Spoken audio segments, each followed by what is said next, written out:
नमस्कार। मैं हूं सत्येंद्र मिश्रा और आप देख रहे हैं कौशलमाटी.com के 7 न्यूज। आइए देखते हैं खबरें विस्तार से। भारत एक ऐसा देश है जहां धर्म, भक्ति और उत्सव का गहरा रिश्ता है। इन्हीं में से एक अनोखा पर्व है श्री जगन्नाथ रथ यात्रा। यह ऐसा पर्व है जिसमें भगवान स्वयं अपने भक्तों के बीच आते हैं, अपने रथ पर सवार होकर सड़कों पर चलकर हजारों लाखों श्रद्धालुओं को दर्शन देते हैं। रथ यात्रा सिर्फ एक धार्मिक उत्सव नहीं, यह एक भावनात्मक जुड़ाव, सांस्कृतिक गौरव और सामाजिक एकता का अद्भुत उदाहरण है। पुरी की यह यात्रा न केवल भारत बल्कि पूरी दुनिया में देखी जाती है और हर साल इसकी भव्यता और श्रद्धा में इजाफा होता है। रथ यात्रा सिर्फ एक तीर्थयात्रा नहीं है, ये सामाजिक समरसता और समानता का संदेश देती है। इसमें राजा से लेकर रंग तक सभी एक जैसे भागीदार बनते हैं।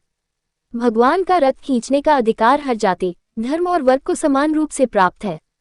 ये यात्रा इस बात की प्रतीक है कि ईश्वर सभी के लिए समान है और भक्तिभाव ही सबसे बड़ी पहचान है। आइए अब जानते हैं कि रथ यात्रा महत्वपूर्ण क्यों है। भारत के उड़ीसा राज्य का पुरी क्षेत्र, जिसे पुरुषोत्तम पुरी, शंख क्षेत्र, श्री क्षेत्र के नाम से भी जाना जाता है, भगवान श्री जगन्नाथ जी की मुख्य लीला भूमि है। उड़ीसा प्रदेश के प्रधान देवता श्री जगन्नाथ जी ही माने जाते हैं। यहाँ के वैष्णव धर्म की मान्यता है कि राधा और श्री कृष्ण की युगल मूर्ति के प्रतीक स्वयं श्री जगन्नाथ जी हैं।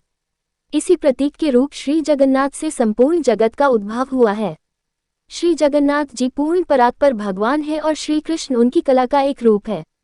ऐसी मान्यता श्री चैतन्य महाप्रभु के शिष्य पंच सखाओं की है। पूर्ण परात्पर भगवान श्री जगन्नाथ जी की रथ यात्रा आषाढ़ शुक्ल द्वितीया को जगन्नाथपुरी में आरंभ होती है। रथ यात्रा में सबसे आगे ताल ध्वज पर श्री बलराम, उसके पीछे पद्म ध्वज रथ पर माता सुभद्रा व सुदर्शन चक्र और अंत में गरुड़ ध्वज पर या नंदीघोष नाम के रथ पर श्री जगन्नाथ जी सबसे पीछे चलते हैं। संध्या तक ये तीनों ही रथ मंदिर में जा पहुंचते हैं। अगले दिन भगवान रथ से उतर कर मंदिर में प्रवेश करते हैं और 7 दिन वहीं रहते हैं। गुंडीचा मंदिर में इन 9 दिनों में श्री जगन्नाथ जी के दर्शन को आरभ दर्शन कहा जाता है। श्री जगन्नाथ जी के प्रसाद को महाप्रसाद माना जाता है, जबकि अन्य तीर्थों के प्रसाद को सामान्यतः प्रसाद ही कहा जाता है। रथ यात्रा का प्रारंभ के बारे में कहते हैं कि राजा इंद्रद्युम्न, जो सपरिवार नीलाचल सागर उड़ीसा के पास रहते थे, को समुद्र में एक विशालकाय काष्ठ दिखा। राजा के उससे विष्णु मूर्ति का निर्माण कराने का निश्चय करते ही वृद्ध बढ़ई के रूप में विश्वकर्मा जी स्वयं प्रस्तुत हो गए। उन्होंने मूर्ति बनाने के लिए एक शर्त रखी कि मैं जिस घर में मूर्ति बनाऊंगा उसमें मूर्ति के पूर्ण रूपेण बन जाने तक कोई न आए। राजा ने इसे मान लिया। आज जिस जगह पर श्री जगन्नाथ जी का मंदिर है, उसी के पास एक घर के अंदर वे मूर्ति निर्माण में लग गए। राजा के परिवारजनों को ये ज्ञात न था कि वह वृद्ध बढ़ई कौन है। कई दिन तक घर का द्वार बंद रहने पर महारानी ने सोचा कि बिना खाए पिए वह बढ़ई कैसे काम कर सकेगा।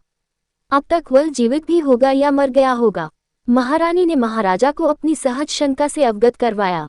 महारानी के द्वार खुलवाने पर वह वृद्ध बढ़ई कहीं नहीं मिला, लेकिन उसके द्वारा अर्धनिर्मित श्री जगन्नाथ, सुभद्रा तथा बलराम की काष्ठ मूर्तियां वहां पर मिली। महाराजा और महारानी दुखी हो उठे, लेकिन उसी क्षण दोनों ने आकाशवाणी सुनी, व्यर्थ दुख ही मत हो, हम इसी रूप में रहना चाहते हैं, मूर्तियों को द्रव्य आदि से पवित्र कर स्थापित करवा दो। आज भी वे अपूर्ण और अस्पष्ट मूर्तियां पुरुषोत्तम पुरी की रथयात्रा और मंदिर में सुशोभित व प्रतिष्ठित हैं। रथयात्रा माता सुभद्रा के द्वारिका भ्रमण की इच्छा पूर्ण करने के उद्देश्य से श्री कृष्ण व बलराम ने अलग रथों में बैठकर करवाई थी। माता सुभद्रा की नगर भ्रमण की स्मृति में ये रथयात्रा पुरी में हर वर्ष होती है।